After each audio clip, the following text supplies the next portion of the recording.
নদীর বুক চিরে ধীর গতিতে এগিয়ে যাচ্ছে একটি নৌকা। আকাশে আজ চাঁদের দেখা নেই, আর না আছে কোনো তারার দেখা। আশপাশটা যেন ঘুটঘুটে অন্ধকারে ঢেকে গেছে। নদীর বুকেও আজ কোনো ঢেউ নেই। নদীর এমন শান্ত রূপ এর আগে কখনোই দেখেনি মুমিন মাঝি। মুমিন মাঝি তার একমাত্র মেয়ে তানিয়াকে নৌকায় বসিয়ে নৌকা চালাচ্ছে। আশেপাশে নীরব পরিবেশের মাঝে নৌকার বৈঠার শব্দটা স্পষ্ট কানে এসে লাগছে তানিয়ার। সেই সাথে এক অজানা ভয় যেন মুমিন মাঝির একমাত্র মেয়ে তানিয়াকে সম্পূর্ণরূপে গ্রাস করে ফেলছে। মুমিন মাঝি বেশ কিছু সময় নিশ্চুপ হয়ে নৌকা চালানোর পর নিজের মেয়েকে উদ্দেশ্য করে বলে উঠল, কিরে মা, দেখছিস আজ নদীটা কেমন শান্ত হয়ে গেছে। আজ নৌকা বাইতে আমার ভীষণ ভালো লাগছে। বাবার কথাটা শুনে কিছুটা ভয়ার্ত কণ্ঠে তানিয়া বলল, বাবা, সেসব তো ঠিক আছে, কিন্তু আমাদের নৌকার কোনো ছায়াও তো নেই। তাছাড়া বাবা, আমি তো এর আগে কখনোই নদীকে এত শান্ত রূপে দেখিনি। আপনি কখনো দেখেছেন এমন? তানিয়ার কথাটা শুনতেই মুমিন মাঝি কিছুটা বিব্রত হয়ে গেলেন। মুমিন মাঝি খানিক চুপসে গিয়ে আপন মনে বিড়বিড় করে বলতে লাগলেন, তানিয়া যা বলছে তা তো সত্যি। আমি তো আমার পুরো জীবনে এমনভাবে নদীকে শান্ত হয়ে থাকতে দেখিনি। তাছাড়া নদীর বুকে আজ একটু বাতাসও নেই। মনে হচ্ছে এটা নদী না, কোনো বদ্ধ মরুভূমি। মুমিন মাঝি আপন মনে কথাটা বলতেই ভেতরে ভেতরে ভয় পেতে লাগলেন। তবে নিজের মেয়েকে সেটা তিনি বুঝতে দিলেন না। মুমিন মাঝি নিজের মাথা থেকে অন্য সকল চিন্তা ঝেড়ে ফেলে নৌকা চালাতে থাকলেন। এইদিকে তানিয়া নিজের বাবাকে আবার নিশ্চুপ হয়ে যেতে দেখে বলল, বাবা, তবে কি ওই পাগলটার কথাগুলো সত্যি ছিল? আজ এই রাতে আমাদের নৌকা নিয়ে নদীতে আসাটা মোটেও উচিত হয়নি। ওই পাগলটার বলা প্রতিটা কথা সত্যি হচ্ছে বাবা। তার মানে কি আমাদের সাথে?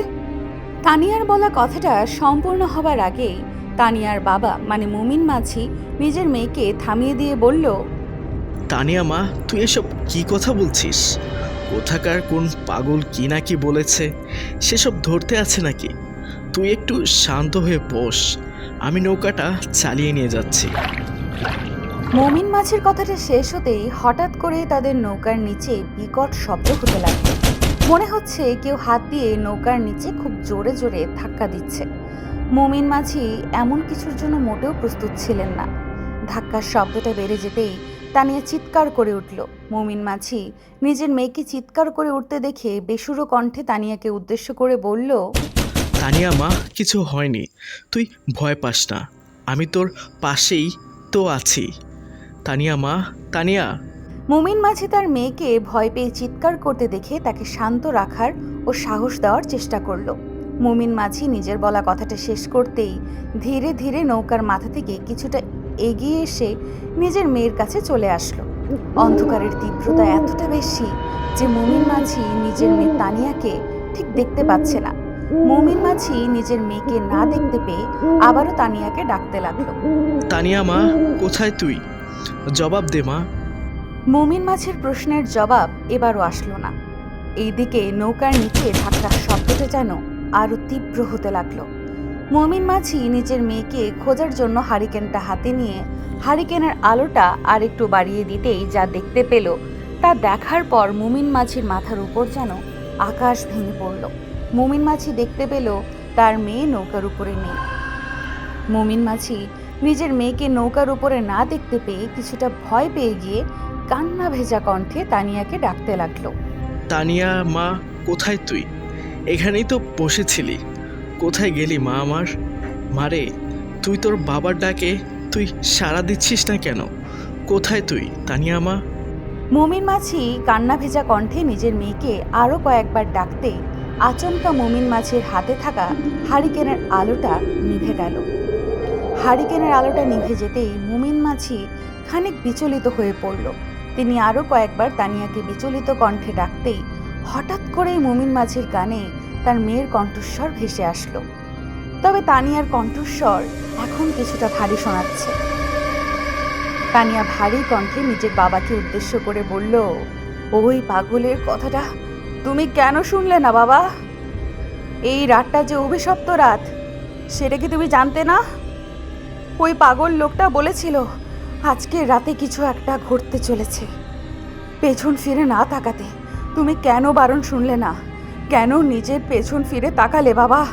কেন তুমি পেছন ফিরে তাকালে বাবা? তানিয়ার বলা কথাগুলো শোনার পর মুমিন মাঝি খানিক অবাক হয়ে গেল। মুমিন মাঝি তানিয়াকে এর আগে কখনোই এতটা আমারই কণ্ঠে কথা বলতে শুনেনি। তাছাড়া এতক্ষণ তো তানিয়া এই নৌকায় ছিলই না। সেখানে হঠাৎ করে তানিয়া নৌকায় ফিরে এসে এমন অদ্ভুতভাবে কথা বলছে কেন? মুমিন মাছির মনের মাঝে নানা ধরনের প্রশ্নের সৃষ্টি হলো। তিনি নিজের মনের মাঝে সৃষ্ট প্রশ্নের জবাব খুঁজতে হারিকেনের আলো আবার জ্বালাতে চেষ্টা করলো। মুমিন মাছি হারিকেনের আলো জ্বালাতেই দেখতে পেল তার মেয়ে তানিয়া ঠিক নৌকার মাঝে খানেক মাথা নিচু করে বসে আছে। তানিয়াকে এমনভাবে মাথা নিচু করে বসে থাকতে দেখে মুমিন মাছি আরও অবাক হয়ে গেলেন। মুমিন মাছি বিষয়টা আরও ভালো করে বোঝার জন্য ধীরে ধীরে নিজের মেয়ের দিকে এগিয়ে গেল। মুমিন মাছি নিজের মেয়ের দিকে এগিয়ে এসে একদম শান্তভাবে নিজের মেয়ের ঠিক পাশে বসে পড়ল। মুমিন মাছি তার মেয়ের পাশে বসে পড়ে তানিয়ার মুখের দিকে তাকাতেই দেখতে পেল তানিয়ার মুখটা সম্পূর্ণভাবে চুল দিয়ে ঢাকা পড়ে আছে। তানিয়ার মুখ এমন অদ্ভুতভাবে চুল দিয়ে ঢাকা পড়ে থাকতে দেখে মুমিন মাঝি ভীষণ রকম আটকে উঠল। তিনি নিজের মনের মাঝে খানিক সাহস সঞ্চয় করে তানিয়ার মুখের ওপর থাকা চুলগুলো সরিয়ে দিতেই মুমিন মাঝি একটা চিৎকার করে হকচকিয়ে উঠে তানিয়ার থেকে কয়েক কদম পিছিয়ে গেলেন। মুমিন মাঝি নিজের জীবনে এমন ভয়ঙ্কর মুখের মানুষ এর আগে কখনোই দেখেনি। মুমিন মাঝি পিছিয়ে গিয়ে এই ভয়ঙ্কর দেখতে মেয়েটিকে উদ্দেশ্য করে বলল, এই কে তুই? আর আমার মেয়ে কোথায়? আমার মেয়েকে কোথায় নিয়ে গেছিস তোরা? তোর মেয়ে আবার কে? আমি তো তোর মেয়ে। না, তুই আমার মেয়ে হতে পারিস না। আমার মেয়ে এখানে বসেছিল। আমার মেয়েকে ফিরিয়ে দে। মুমিন মাছির কথাটা শেষ হতেই ভয়ঙ্কর রূপে বসে থাকা মেয়েটি অকাট্য শব্দ করে হেসে ফেলল। তানিয়ার হাসির শব্দটা যেন দূর দূর অবধি শোনা যাচ্ছে। তানিয়ার এমন হাসির শব্দ শুনতেই মুমিন মাছির আর বুঝতে বাকি থাকলো না যে এখানে কিছু তো একটা অদ্ভুত হচ্ছে। মুমিন মাছি আর সময় নষ্ট না করে দ্রুত নৌকার মাথার দিকে দৌড়ে চলে গেল। মুমিন মাছি নৌকার মাথায় এসে বসে জোরে জোরে শব্দ করে দোয়া পড়তে লাগলো, যাতে করে তিনি এই বিপদ থেকে নিজেকে রক্ষা করতে পারেন। মুমিন মাছি দোয়া দরুদ পড়তে শুরু করতেই দুম করে নৌকার উপর থেকে তার মেয়ে আবারও কোথাও একটা হারিয়ে গেলেন। মুমিন মাছি এই দৃশ্যটা দেখে নিজের চোখকেও বিশ্বাস করতে পারছেন না। মুমিন মাছি দোয়া পড়ার পাশাপাশি নিজের একমাত্র মেয়েকে এদিক ওদিক খোঁজাখুঁজি করতে লাগলো। তবে তানিয়ার কোনো দেখা তিনি আর পেলেন না। মুমিন মাঝি এবার নিজের একমাত্র মেয়ের জন্য কান্না করতে লাগলেন।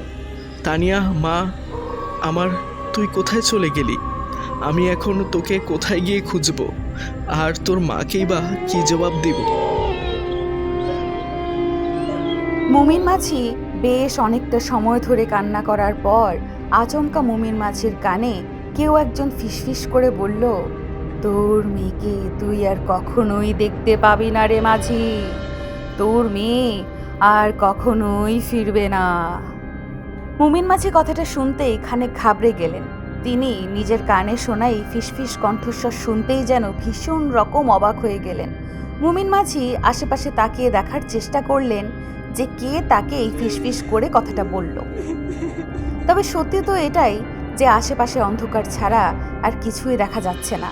না আছে আশেপাশে কোনো নৌকা, আর না আছে কোনো মানুষের দেখা। মুমিন মাঝি আর ঠায় দাঁড়িয়ে থাকতে পারলেন না। মুমিন মাঝি ধপাস করে বসে পড়তেই মুমিন মাছির নৌকাটা মাঝ নদীতে গোল গোল ঘুরতে লাগলো। মুমিন মাঝি নিস্তব্ধ হয়ে গেছে একদম। তিনি শুধুমাত্র এটাই চিন্তা করছে, এমন অদ্ভুত ঘটনা আজ তার সাথেই কেন হচ্ছে। কানের মধ্যে বারবার কেন এই অদ্ভুত শব্দগুলো এসে বিচ্ছে। মুমিন মাঝি বেশ খানিক সময় নিশ্চুপ হয়ে বসে থাকতেই তিনি যেন একটা ঘোরের মাঝে হারিয়ে গেল। মুমিন মাঝি বেশ কিছুটা সময় ঘোরের মাঝে থাকার পর হঠাৎ করে কেউ একজন মুমিন মাঝিকে সজোরে একটা ধাক্কা দিল। ধাক্কাটা গায়ে লাগতেই মুমিন মাঝি নিজের নৌকা থেকে নদীতে পড়ে যেতে নিল। মুমিন মাছি বেশ ভালো করেই জানে যে সে যদি কোনোভাবে নদীতে পড়ে যায় তাহলে আর কোনো উপায়ে সে নৌকায় উঠতে পারবে না। যেই কারণে মুমিন মাছি নিজের নৌকার এক অংশ ভীষণ শক্ত হাতে ধরে নিজেকে নদীতে পড়ে যাওয়ার থেকে কোনো মতে আটকে নিল। মুমিন মাছি কোনো মতে নিজেকে নৌকার মাঝে আটকে নিয়ে পুনরায় নৌকায় উঠে বসতেই নদীর স্রোত বাড়তে লাগলো। নদীর স্রোত বাড়ার সাথে সাথে একটা অদ্ভুত গরম বাতাস এসে মুমিন মাছির শরীর স্পর্শ করতে লাগলো। মুমিন মাছি তার নৌকার বৈঠা ছেড়ে দিয়ে নৌকার মাথায় গিয়ে শক্ত হাতে নৌকা ধরে বসে পড়ল। মুমিন মাছির মনে হচ্ছে নদীতে এখন কোনো বড় ধরনের ঝড় হবে। মুমিন মাছি মিনিট খানেক সময় নৌকার মাথায় বসে থেকে আপন মনে দোয়া দুরুদ পড়তে লাগলো। মুমিন মাছি দোয়া দুরুদ পড়ার এক পর্যায়ে আচমকা নৌকার নিচ থেকে কোনো নারীর কান্নার শব্দ ভেসে আসতে লাগলো। মুমিন মাছির মনে হচ্ছে তার মেয়ে তানিয়া নৌকার নিচ থেকে কান্না করছে। মুমিন মাছি নিজের মেয়ের কান্নার শব্দ শোনার পরেও নিশ্চুপ হয়ে ঠায় বসে থাকলো, কারণ এই অবধি তার সাথে যা ঘটে যাচ্ছে তাতে করে মুমিন মাছির মনে একটা ভয় চেপে বসেছে। মুমিন মাছি এই কারণেই নিজের মেয়ের কান্নার শব্দ শোনার পরেও নিশ্চুপ হয়ে ঠায় বসে আছে। মুমিন মাছি আরও বেশ কিছু সময় নিশ্চুপ হয়ে বসে থাকলো। এইদিকে নৌকার নিচের কান্নার শব্দটা যেন আরও বেশি ভারী হতে লাগলো। নিজের একমাত্র মেয়ের জন্য মুমিন মাছির মনের মধ্যে তোলপাড় শুরু হবার পরেও মুমিন মাছি কোনো মতেই নিজেকে সামলে নিয়ে পরিস্থিতি বোঝার চেষ্টা করছে। প্রায় বেশ খানিক সময় বসে অপেক্ষা করার পর নৌকার নিচ থেকে তানিয়ার কণ্ঠস্বর ভেসে আসলো। বাবা, তোমার মেয়ে কান্না করছে আর তুমি কিনা এখনো দূরে বসে আছো। তোমার মেয়ের কথা কি একবারও তোমার মনে পড়ছে না বাবা? তানিয়ার এমন কান্না ভেজা কণ্ঠস্বর শোনার পর মুমিন মাছি আর নিজের মনকে শান্ত রাখতে পারল না। মুমিন মাছি তার নৌকার মাথা থেকে নেমে দৌড়ে চলে গেল নৌকার মাঝের দিকে। মুমিন মাছি নৌকার মাঝে এসে দাঁড়িয়ে নৌকার নিচের দিকে উঁকি মারতেই যা দেখতে পেল তা দেখার জন্য মুমিন মাছি মোটেও প্রস্তুত ছিল না। মুমিন মাছি দেখতে পেল তার মেয়ে তানিয়া নদীর মধ্যে ডুবে আছে আর নৌকা ধরে রেখে নিজের জীবন বাঁচাতে হাত পা ছোড়াছুড়ি করছে। মুমিন মাছি নিজের একমাত্র মেয়ের এমন অবস্থা দেখে আর নিজেকে সামলাতে পারলেন না। মুমিন মাছির মনের মাঝে থাকা সমস্ত ভয় যেন কোথাও হারিয়ে গেল। মুমিন মাছি নিজের মেয়েকে বাঁচাতে নৌকা থেকে নদীতে ঝাঁপ দিল। মুমিন মাছি নৌকা থেকে নদীতে ঝাঁপ দিয়ে নিজের মেয়েকে ধরে কোনো মতে নিজের মেয়েকে নৌকার নিচ থেকে বাহিরে নিয়ে আসার চেষ্টা করতে লাগলো। মুমিন মাছি নিজের মেয়েকে নৌকার নিচ থেকে বাহিরে বের করে নিয়ে আসতেই দুম করে তানিয়া মুমিন মাছির গলা চেপে ধরল। তানিয়া মুমিন মাছির গলা চেপে ধরতেই মুমিন মাছি বুঝতে পারল তিনি নদীতে নেমে কত বড় ভুল করেছে। মুমিন মাছি তানিয়ার হাতটা নিজের গলার উপর থেকে ছাড়িয়ে নেওয়ার চেষ্টা করতে লাগলেন, তবে তানিয়া এতটা শক্ত করে মুমিন মাছির গলা চেপে ধরেছে যে মুমিন মাছি কোনোভাবেই নিজের গলা ছাড়িয়ে নিতে পারছিল না। মুমিন মাছি ধীরে ধীরে সকল চেষ্টা করা ছেড়ে দিল আর মনে মনে দোয়া দরুদ পাঠ করে নিজের সৃষ্টিকর্তার কাছে সাহায্য প্রার্থনা করল। মুমিন মাছি দোয়া পাঠ করতে তানিয়া আলতো করে মুমিন মাছির গলা ছেড়ে দিয়ে উধাও হয়ে গেল। তানিয়া মুমিন মাছির গলা ছেড়ে দিতেই মুমিন মাছি দ্রুত নদী থেকে উঠে পড়ল আর বড় বড় নিঃশ্বাস নিতে লাগলো। মুমিন মাছি নদীর পানিতে ভিজে যাওয়ার পরেও তার সারা শরীর ঘামে ভিজে গেল। মুমিন মাছির চোখে মুখে এখন তীব্র ভয়ের ছাপ স্পষ্ট ফুটে উঠেছে। তিনি এখন আর নিজের মেয়ের চিন্তা করছেন না, আর না নিজের মেয়েকে হারিয়ে ফেলার দুঃখ তার মনে কাজ করছে, বরং এখন মুমিন মাছি নিজের জীবন নিয়ে চিন্তিত হয়ে পড়েছেন। কারণ এতক্ষণ যাবৎ তার সাথে যা ঘটছে তাতে করে মুমিন মাছির মনে হচ্ছে সে হয়তো আর বাঁচতে পারবে না। মুমিন মাছি নৌকায় বসে থেকে শব্দ করে দোয়া পড়ছে। মুমিন মাছি মিনিট 5 সময় ধরে দোয়া পড়ার পর আচমকা মুমিন মাছি দেখতে পেল নদীর উপর দিয়ে একটি ঘোড়া ভীষণ শব্দ করে তার নৌকার দিকে এগিয়ে আসছে। এই ঘোড়ার উপরে একজন মানুষের অবয়ব দেখা যাচ্ছে, ঠিক তবে মানুষটির মাথা নেই। মুমিন মাছি ঘোড়ার পায়ের শব্দ আর ঘোড়াটাকে তার দিকে এমনভাবে এগিয়ে আসতে দেখে নিজেকে আর সামলাতে পারল না। মুমিন মাছি একটা চিৎকার দিয়ে নিজের জ্ঞান হারিয়ে ফেলল। তারপর কি হলো সে বলতে পারবে না। পরদিন সকালে মুমিন মাছির জ্ঞান ফিরতেই তিনি নিজেকে আবিষ্কার করল নদীর পাড়ে একটি গাছের নিচে। মুমিন মাছি নিজের চোখ খুলে ভালো করে আশেপাশে তাকাতেই দেখতে পেল তার মেয়ে তানিয়া নৌকার উপর শুয়ে আছে। মুমিন মাছি নিজের মেয়েকে নৌকার উপরে শুয়ে থাকতে দেখে দৌড়ে নিজের মেয়ের কাছে ছুটে চলে গেল। মুমিন মাছি নিজের মেয়ের কাছে যেতেই দেখতে পেল তার মেয়ে জ্ঞান হারিয়ে শুয়ে আছে। মুমিন মাছি তার মেয়ে তানিয়ার জ্ঞান ফেরানোর চেষ্টা করলো, তবে কোনো কিছুতেই কিছু হচ্ছিল না। অতঃপর কোনো উপায় না পেয়ে মুমিন মাছি গ্রামবাসীর সাহায্যে তার মেয়ে তানিয়াকে নিয়ে বাড়ি ফিরে আসলো। মুমিন মাছি তার মেয়েকে নিয়ে বাড়ি ফিরতেই মুমিন মাছির স্ত্রী রাহেলা বেগম মুমিন মাছিকে উদ্দেশ্য করে কৌতূহলী কণ্ঠে বলতে লাগলো, এ কি অবস্থা হয়েছে আপনাদের? আমার মেয়ের কি হয়েছে? আর আপনারা রাতে বাড়ি ফিরে আসেননি কেন? আর বাড়ি ফেরা অনেক বড় ঘটনা ঘটে গেছে, এখন এসব কিছুই বলার সময় নেই। তুমি তানিয়ার কাছে বসো, আমি গিয়ে মসজিদের ইমামকে ডেকে নিয়ে আসি। মসজিদের ইমামকে কেন ডাকতে যাচ্ছেন? আমার মেয়ের কি হয়েছে? ও কথা বলতেছে না কেন? রাহেলা, তুমি এখন কোনো প্রশ্ন করো না আমাকে এখনই যেতে হবে। তুমি মেয়ের খেয়াল রাখো। মুমিন মাছি নিজের বলা কথাটা শেষ করতেই দ্রুত বাড়ি থেকে বেরিয়ে পড়লেন। মুমিন মাছি বাড়ি থেকে বেরিয়ে পড়তেই রাহেলা বেগম নিজের মেয়ের মাথায় তেল ও জল দিয়ে মালিশ করতে লাগলেন। রাহেলা বেগম হয়তো সত্যি ঘটনাটা এখনো জানেন না, আর না কোনো কিছু তিনি আজ করতে পারছেন।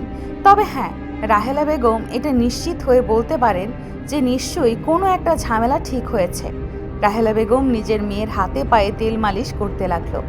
ওইদিকে মুমিন মাছি তাদের গ্রামের সব থেকে ভালো একটা মসজিদ আছে, সেই দিকেই হেঁটে চলেছে। মুমিন মাছি গ্রামের কাঁচা রাস্তা দিয়ে হাঁটছে আর গতকাল রাতে তার সাথে ঘটে যাওয়া ঘটনাগুলোর কথা ভাবছে। মুমিন মাছির এখনও বিশ্বাস হচ্ছে না যে তিনি ও তার মেয়ে জীবন নিয়ে নদী থেকে বাড়ি ফিরে আসতে পেরেছেন। মুমিন মাছি আপন মনে গতকাল রাতের কথা ভেবে হাঁটতে লাগলো। মুমিন মাছি আরও বেশ খানিক দূর এগিয়ে আসতেই আচমকা গতকালকে সেই পাগলটা দুম করে মুমিন মাছির সামনে একটা লাফ দিয়ে চলে আসলো। পাগলটা মুমিন মাছির সামনে চলে আসতেই মুমিন মাছি খানিক আটকে উঠল। মুমিন মাছি ভীষণ ভয় পেয়ে যেতেই পাগলটা তার ভয়ার্ত মুখের দিকে তাকিয়ে শব্দ করে হাসতে লাগলো। মুমিন মাছি এই পাগলের হাসির শব্দটা শুনে খানিক ভয় পেয়ে গিয়ে বলল, এই পাগল, এমনভাবে আমার সামনে চলে আসলি কেন? দেখছিস না আমি একটা জরুরি কাজে যাচ্ছি? কোনো লাভ হবে না রে, তোর মেয়ে আর তোর স্ত্রীর জীবন এখন মহা সংকটে আছে, কেউ বাঁচতে পারবে না। তোর ভুলের মাসুল তোর মেয়ে আর স্ত্রী দিবে। পাগল কথাটা বলতেই হেসে হেসে নাচতে লাগলো। এইদিকে মুমিন মাছি ভয়ে কুকড়ে গিয়ে পাগল লোকটার সামনে হাঁটু গেড়ে বসে পড়ে কান্না করতে লাগলো। আর কান্না ভেজা কণ্ঠে পাগলকে উদ্দেশ্য করে বলল, বাবা, আপনি আমাকে একটা উপায় বলুন, আমি কি করলে আমার মেয়ে আর স্ত্রীকে বাঁচাতে পারি? এর কোনো সহজ উপায় নেই রে, ওরা কাউকেই তোকে সাহায্য করতে দেবে না। তুই সকল নিয়ম ভেঙে ফেলেছিস মাঝি, তোকে ওরা সাথে থাকতে দেবে না। পাগল লোকটাকে এমন অদ্ভুতভাবে কান্না করতে দেখে মুমিন মাছির মনের মাঝে থাকা ভয়টা যেন আরো প্রবল আকার ধারণ করলো। মুমিন মাছি কিছু বুঝে ওঠার আগেই পাগল লোকটা আচমকাই কোথা থেকে যেন কোথায় চলে গেল। মুমিন মাছি পাগল লোকটাকে এমন হঠাৎ করে উধাও হয়ে যেতে দেখে যেন ভীষণ রকম অবাক হয়ে গেল। মুমিন মাছির এখনো মনে আছে যে গতকাল রাতে নদীতে নৌকা নিয়ে যাওয়ার সময়ে পাগল লোকটাই তাদেরকে আটকেছে, আবার মিনিটের মধ্যেই উধাও হয়ে গিয়েছিল। আর আজও ঠিক তাই হলো। মুমিন মাছি বেশ খানিক সময় এদিক ওদিক ভালো করে খুঁজে দেখল, তবে পাগল লোকটার কোনো দেখা পেল না সে। মুমিন মাছি পাগল লোকটার কোনো দেখা না পেয়ে একটা দীর্ঘশ্বাস ফেলল। তিনি দীর্ঘশ্বাস ফেলে দ্রুত আবারও মসজিদের দিকে হাঁটা শুরু করলো। মুমিন মাছি নির্দিষ্ট সময়ে মসজিদে এসে নিজের সাথে করে ইমামকে নিয়ে বাড়ি ফিরল। ইমাম সাহেব তানিয়ার অবস্থা দেখে বেশ কিছু সময় ধরে ছাড়ফুঁক করলো আর কিছু তাবিজ দিয়ে দিল। মুমিন মাঝি ইমাম সাহেবের থেকে সকল কিছু নিয়ে তাকে এগিয়ে দিয়ে আসলো। এই পর্যন্ত সকল কিছুই ঠিক ছিল, তবে কথায় আছে না, বড় ঝড় আসার আগে নীরবতা। এখনকার পরিস্থিতি ঠিক তেমন হয়ে আছে।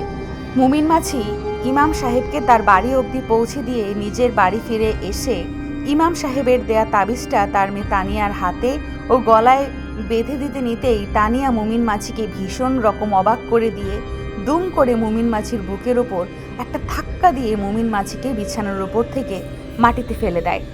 মুমিন মাঝি মাটিতে পড়ে গিয়ে অবাক হয়ে নিজের মেয়ের দিকে তাকাতেই যা দেখতে পেল তা দেখার জন্য মুমিন মাঝি ও তার স্ত্রী কেউই প্রস্তুত ছিল না।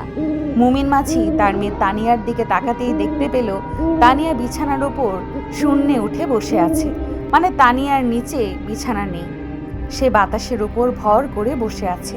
তানিয়াকে এমনভাবে শূন্যে বসে থাকতে দেখে রাহেলা বেগম একটা চিৎকার দিয়ে জ্ঞান হারিয়ে ফেলল। তবে মুমিন মাঝি এখনো শক্ত হয়ে ঠায় দাঁড়িয়ে আছে। মুমিন মাঝি কয়েক সেকেন্ড তার মেয়ের দিকে নিশ্চুপ হয়ে তাকিয়ে থাকার পর কিছুটা সাহস সঞ্চয় করে তানিয়াকে উদ্দেশ্য করে বলল, তানিয়া, কি করছিস তুই? নিজের বাবার সাথে কেউ এমনটা করে? মুমিন মাঝির বলা কথাটা শুনে তানিয়া শব্দ করে হাসতে লাগলো। তানিয়ার হাসির শব্দটা আজ একদম ভিন্ন। মনে হচ্ছে এই হাসির শব্দটা তানিয়ার না, বরং অন্য কেউ তার মধ্যে থেকে হাসছে এমন শব্দ করে। মুমিন মাঝি আজ নিজের সমস্ত ভয়কে আড়াল করে ফেলে তানিয়ার দিকে এক দৃষ্টিতে তাকিয়ে আছে। ওইদিকে তানিয়া শব্দ করে বেশ খানিক সময় হাসার পর চোখের পলকেই শূন্য থেকে মাটিতে নেমে এসে কিছুটা কুকুরের মতো করে মাটিতে হাত ও পা রেখে নিজের বাবার দিকে তাকিয়ে এক ভয়ানক কণ্ঠে বলে উঠল, তোর কি মনে হয় তুই চাইলেই আমি এই তাবিজ পড়ে ফেলবো? অসম্ভব, আমি এই তাবিজ পরব না, আর না তোর মেয়ের থেকে দূরে থাকব। আমি তোর মেয়ে ও তোর স্ত্রীকে আমার সাথে করে নিয়ে যাব। তুই যদি ভেবে থাকিস তুই নিজের ভাবনায় সত্যি করতে পারবি, তবে সেটা হবে তোর সব থেকে বড় ভুল। আমি তোর কোনো ক্ষতি করিনি, তাই তুই চাইলেও আমার কোনো ক্ষতি করতে পারবি না। এই সব কথা বলে কোনো লাভ হবে না, আমি তোর থেকে সব কিছু নিয়ে যাব। তানিয়া নিজের কথাটা শেষ করতেই আবারও উধাও হয়ে গেল। মুমিন মাঝি নিজের মেয়েকে এমনভাবে উধাও হয়ে যেতে দেখে বিচলিত হবার পাশাপাশি ভীষণ রকম ভয়ও পেয়ে গেল। মুমিন মাঝি বুঝতে পারছে না যে কে তার মেয়ের মধ্যে প্রবেশ করেছে আর কেনই বা তার মেয়ের ক্ষতি করতে চাইছে। মুমিন মাঝি তো কারোর কোনো ক্ষতি করেনি। আজ মুমিন মাঝি নিজের অজান্তেই চোখের জল ফেলতে লাগলো। এইদিকে মুমিন মাঝির স্ত্রী রাহেলা বেগমের জ্ঞান ফিরে আসলো। রাহেলা বেগমের জ্ঞান ফিরে আসতেই মুমিন মাঝি নিজের স্ত্রীর দিকে এগিয়ে গেল আর নিজের হাতে থাকা তাবিজটা নিজের স্ত্রীর হাতে পরিয়ে দিল। তাবিজ হাতে পড়তেই রাহেলা বেগম খানিক শান্ত হয়ে গেল আর নিজের স্বামী মুমিন মাঝির থেকে জানতে চাইল আসল সত্যিটা কি।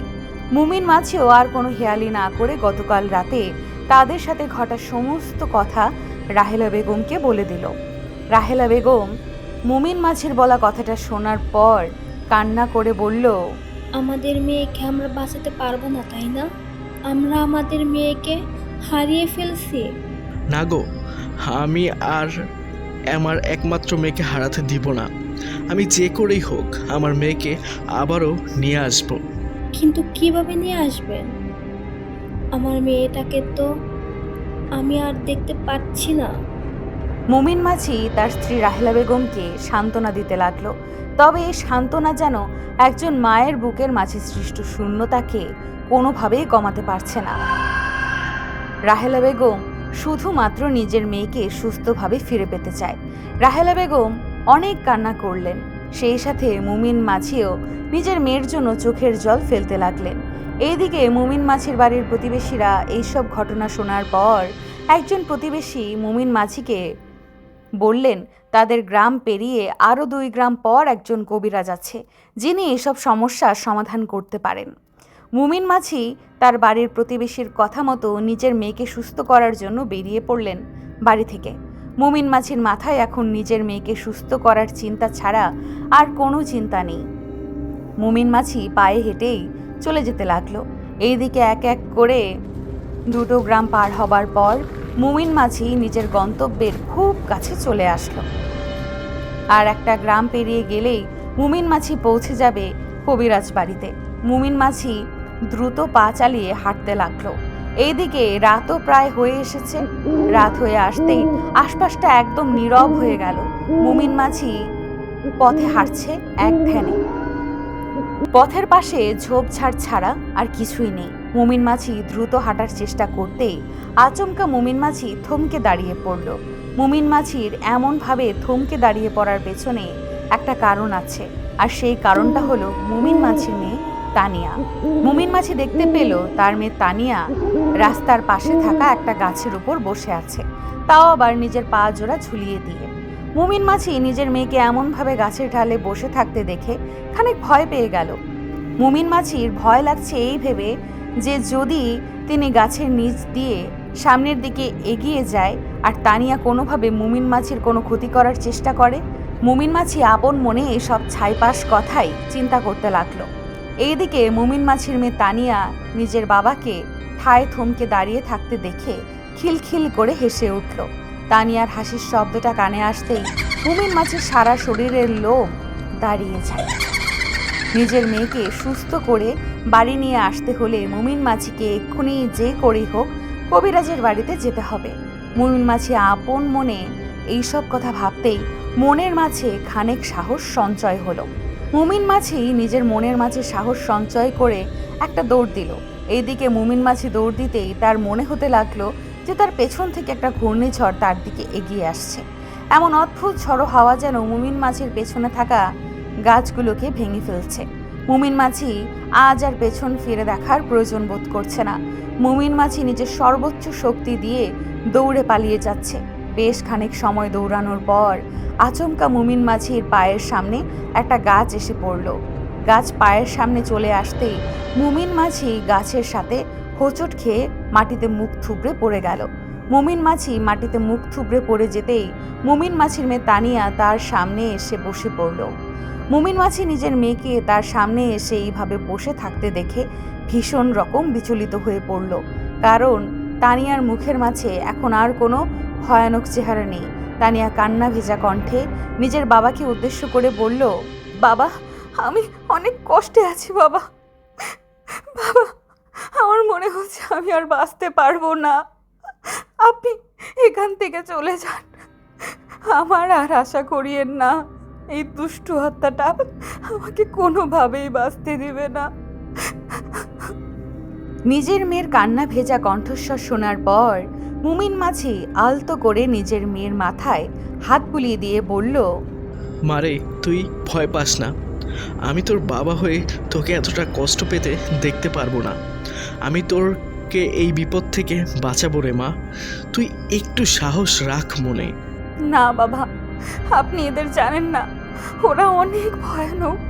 আমি আপনাকে শেষবারের মতো বলছি বাবা, আপনি বাড়ি ফিরে যান, আপনার জীবন সংকটে আছে। আমার জীবন চলে গেলেও আমার কোনো সমস্যা নেই। আমি শুধুমাত্র আমার মেয়েকে সুস্থ দেখতে চাই। মুমিন মাছির কথাটা শেষ হতেই তানিয়ার মাঝে আচমকাই এক অদ্ভুত পরিবর্তন চলে আসলো। তানিয়া এতক্ষণ কান্না ভেজা কণ্ঠে কান্না করলেও আচমকা তার চোখের জল শুকিয়ে গেল আর মুখটা পরিবর্তন হতে শুরু করলো। তানিয়ার মুখটা সম্পূর্ণভাবে পরিবর্তন হয়ে যেতেই মুমিন মাছি কিছুটা ভয় পেয়ে গিয়ে তানিয়ার থেকে কয়েক পা পিছিয়ে গেল। মুমিন মাছি তানিয়ার দিক থেকে কয়েক পা পিছিয়ে যেতেই তানিয়া ভয়ঙ্কর কণ্ঠে মুমিন মাছিকে উদ্দেশ্য করে বলল, দে, আমাকে তোর জীবন দিয়ে দে। তুই এইমাত্র বললি তো আমাকে তুই নিজের জীবন দিতে চাস। আমার তোর জীবন লাগবে মাঝি। তানিয়ার ভয়ঙ্কর কণ্ঠস্বর শোনার পর মুমিন মাঝি শক্ত গলায় বলল, আমি তোকে আমার জীবন দিব কেন? আর শুনে রাখ, আমি আমার মেয়েকে তোর হাত থেকে রক্ষা করবই করব। আমাকে তুই কোনোভাবেই আটকাতে পারবি না। তাই নাকি? চল তবে দেখা যাক আমার থেকে তুই কি করে তোর মেয়েকে নিয়ে যাস।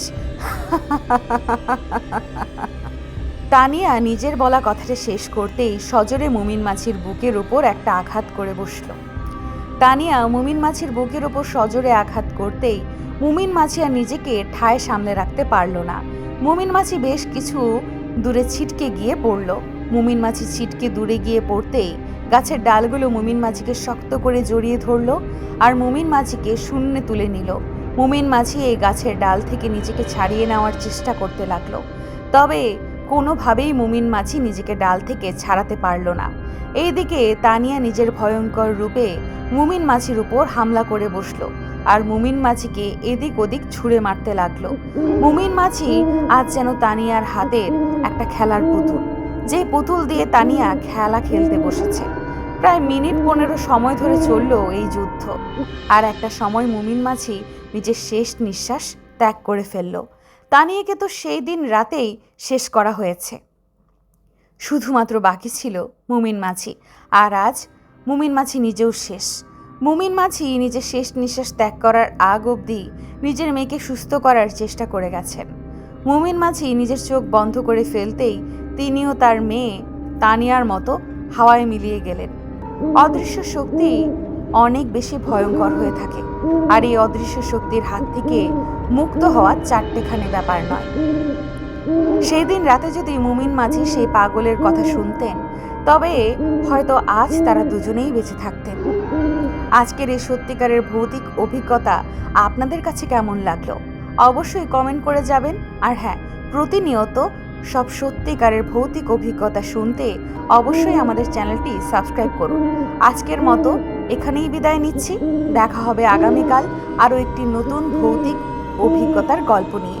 সেই পর্যন্ত ভালো থাকুন আর অদৃশ্য ইউটিউব চ্যানেলের সাথেই থাকুন, কারণ রাত যত গভীর হয় অদৃশ্য তত কাছে।